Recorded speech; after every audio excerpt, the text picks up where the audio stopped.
ప్రకాష్ సింగ్ బాదల్ అధికారంలో ఉన్నటువంటి సందర్భంలో అకాలీదళ్‌కి హెడ్‌గా ఉన్న సందర్భంలో భారతీయ జనతా పార్టీ జూనియర్ భాగస్వామి.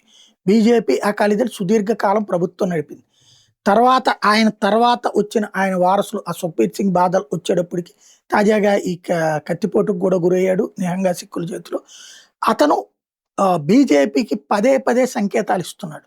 నేను మిమ్మల్ని కలుస్తాను. మొన్న ప్రధానమంత్రిని కలవటం, ఆ పైన భారతీయ జనతా పార్టీ కలిసి వెళ్ళడానికి సిద్ధమని ప్రకటిస్తుండటం.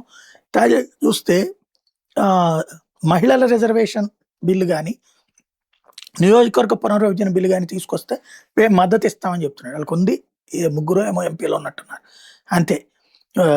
ఇది ముగ్గురు ఎమ్మెల్యేలు ఉన్నారు. ఎంపీ ఒకళ్ళే ఉన్నట్టున్నారు. కాకపోతే ఏంటంటే ఒక సందేశం, సంకేతం ఇస్తున్నాడు. మన ఇద్దరం కలిసి పొత్తు పెట్టుకుందాం మళ్ళీ అని. అయితే మేబీ బీజేపీకి రెండే ఆప్షన్స్ ఉన్నాయి. ఒకటి ఒంటరిగా పోటీ చేయడం, లైక్ ఒరిస్సా లాగా గెలవగలమని నమ్మకం ఉన్నప్పుడు. లేదు తమిళనాడు పరిస్థితి వస్తుంది అనుకుంటే గనక ఏది అన్నాడీఎంకేతో వెళ్ళి నాశనం అయింది.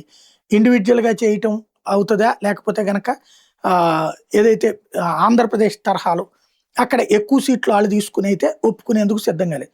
50-50 అడుగుతుంది. లైక్ మహారాష్ట్ర తరహాలో.